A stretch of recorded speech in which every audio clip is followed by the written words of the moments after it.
Hey guys, welcome to Homestead Prepping and Survival. Well, this one's kind of hard to see, but you see it down here. Looks like it's trying to bud out on top a little bit. These look about the same since I replanted them.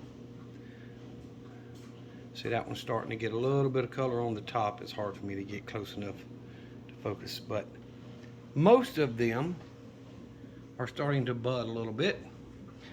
And there's the fig trees. They're looking a lot better than they were. This is sprouting up. So I think maybe I got a better chance. Let's see right here. This one's turning green and that one's little buds on each of them. So I got a better chance, I think, this time of them starting roots. It's been a week, so we will see how it works out in the end. But I think scraping the side of the stem has been a little bit better for the root start, to give it more surface area to work on and start coming out. But the grandkids and my daughter just left, so it got quiet enough I could actually do a video. But I'm gonna take you outside and let you see the chickens. All right, I was out here a few minutes ago after they left, and the roosters were just going crazy. I couldn't have got a word in edgewise, so decided I'd go inside and start with the tree cuttings that we've done and show you that.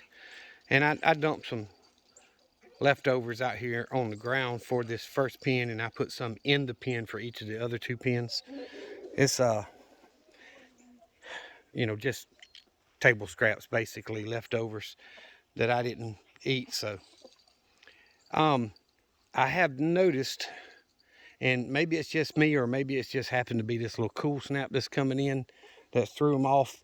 But I was averaging 14 eggs a day, and now the last week or so, my production has dropped. I've had as few as 10 a couple of days, and then I've had a couple of days of 12 and 13. So it's definitely dropped in the last week or so, and I don't know whether it was the last feed I bought. I bought it from the same place, same company, but it's not Tractor Supply stuff. So I'm hoping that they didn't change the feed. It's just this weather change that's kind of threw them off a little bit. But all 28 chickens seem to be doing well. I will tell you, the blue Orpington roosters are some of those sneaky ones that you turn your back, they'll come up and try to spur you. One of them tried to get my granddaughter earlier, and a couple of them tried to get my son when he was here. So I'm gonna have to break them of that, and usually a good swift kick like you're kicking a field goal will straighten that mess out, and they learn it's not a good thing. But either way, I haven't caught them in the act of doing it. So, but the chickens are doing well, other than their sneak attacks that's going to have to get broken. But the last time I bought feed, I bought those few bales of straw, and then I bought, get over here, I bought 3 more bags of feed, finished filling up the yellow one that I had started in, and filled up this black one. And I could probably use another 4 or 5 bags now to finish filling up the other can and stuff. But I'm gonna have to check in to see whether it's the feed that changed or if it's the season change, because I don't need them to get to where they're not laying, because otherwise I might as well put them in the freezer. But I know there's a lot of options out there, other channels talking about feed them beans and grain and things that you can make your own feed. And I may look into that. I may look into some good scratch feed or something that would have what they need for good egg production. But for right now, I'm going to stick with what I got and see if it's just a weather change. This rain comes in, then it warms up for a day or two, then rain comes in and it warms up for a day or two, and it's kind of changing things. And on the political side, guys, he let that first weather balloon, spy satellite's all it was, go all the way across the country before they shot it down. And you can't tell me that they didn't have a way for that satellite to send the information back to them before it was ever shot down. So that's just bull crap. You know, look at this hand, don't look at this other one, what they're actually doing. But anyway, so then they had a second one they shot down in United States airspace above Alaska. Now they've got a third that's supposed to be over one of the ports in China, and then possibly a fourth. Nobody knows what exactly they are, but more than likely they're the same thing, you know, as some of the other channels that I follow talk about. I mean, did the U.S. send up these last couple to shoot them down to make it look like Biden was doing a better job when he really didn't? I don't know. Doesn't really matter. I can't change any of that. You can't change any of that. The fact is that the Armageddon clock, whatever you want to call it, was moved up another 10 seconds. So it's at 90 seconds before, which is the closest it's ever been. And you know, we need to be prepping. We need to be prepping hard. And you know, I just may have to dig in and find out what else I can feed my chickens to get better egg production. But I'm still putting up way more eggs than I eat. I put up 5 dozen yesterday in quart Ziploc bags. You know, cracked them open, put them in a bowl, mix a dozen, and pour it into a quart Ziploc bag and lay it in the freezer. So each bag is a dozen eggs. You know, but it's just one way to store eggs for later use. And then I've also put mineral oil on about 5.5 dozen and put them in the cabinet.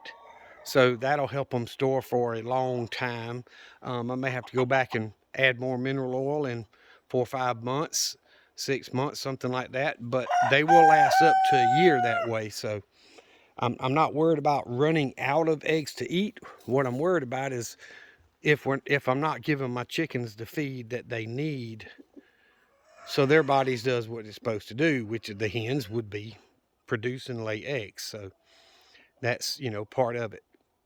But anyway, guys, I appreciate y'all watching the videos and subscribing to the channel on YouTube. Please go to Rumble and follow us on Rumble, Homestead Prepping and Survival there. They are not suppressing freedom content over there like YouTube is. YouTube is just, you know, I'm just waiting on him to take down Demolition Ranch with his 11.2 million subscribers. You know, they're taking other people down, other channels down for gun content that in no way, shape, or form violates their terms of service. And of course, they've got the right to change their terms of service. But when they do that, then it would be out there for everybody to see and they couldn't deny it. So right now they're just hitting the smaller channels like myself and, you know, that don't have those millions of subscribers and taking them down. But eventually they're going to go after the big guys too when they think they can get away with it. So y'all download the Rumble app, rumble.com. You can get it on your phone. It works a whole lot better on a computer than it does your phone, but the iPhone app may be better than for Droid. But either way, Rumble, I think, is the next step. They've got an opportunity here to take advantage of what YouTube is doing to people and, you know, trying to take away their freedoms. And I'm not going to allow it. I will post those videos over on that channel and on that platform and continue to do everything else here and there. So I do appreciate y'all watching. Please, if you're not already prepping, you need to be prepping, guys. You need to be putting back as much staple food as you can. And guys, water is so important. You know, the rules of 3. You can last about 3 minutes without oxygen, about 3 days without water, 3 weeks without food. I left out the shelter, but for those of you in temperature, you know, type climates that get extremely hot, extremely cold, then 3 hours without shelter. So 3 minutes without air, 3 hours without shelter, 3 days without water, 3 weeks without food.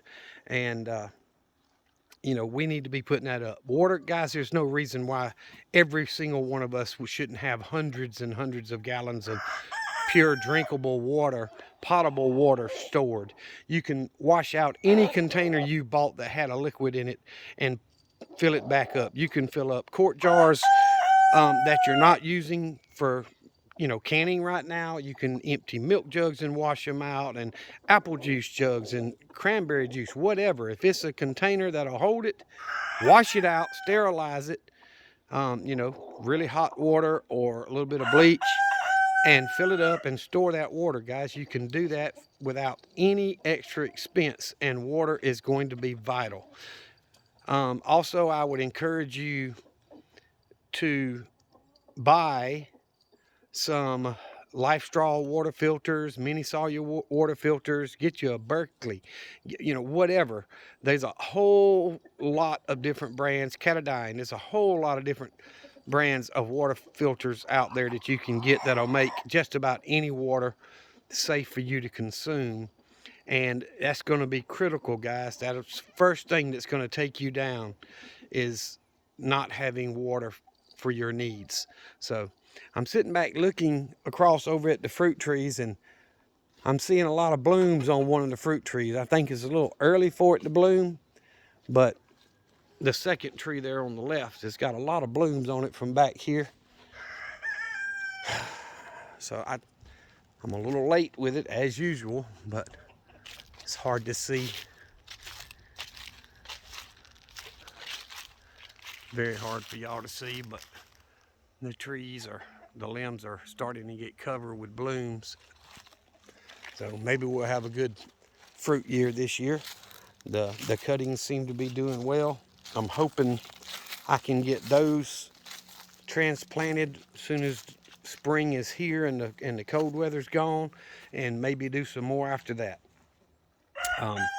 It's, you know, I've got the frame to what I'm going to have my greenhouse, which a buddy of mine told me it's a high tunnel if it doesn't have heat or a way to heat it or cool it. So technically that's what I'm turning that carport frame into, is a high tunnel. But you know, I may put some heat in there if I had to on some really cold nights. I've got the ability, I just haven't done it, hadn't got to that point yet. So I'm still gonna call it a greenhouse. But either way, guys, looks like I've still got a few hens that haven't laid yet. They're in the nest laying now. It's early in the day. We've had some really nasty, dreary, wet weather on and off for the last week and a half. And we've got it coming for another week, according to the weather app that I'm looking at. So a little ways to go. But guys, there's no reason not to be prepping. I mean, if you're not prepping now, there's an old saying, if you fail to prep, you're prepping to fail. And I hope nobody's doing that on purpose. So storing water and food items that are shelf stable, that you and your loved ones eat, is just common sense. It's good sense, and we all need to be doing it. We need to step our games up. No one knows when crap's going to hit the fan, but thanks to our leadership, it sure is getting closer than it ever has before. So either way, I'm going to get off that soapbox. I appreciate y'all watching the videos, guys. Remember the two things I always tell you. Jesus Christ loves you, and so do I. Y'all be safe. Be prepared.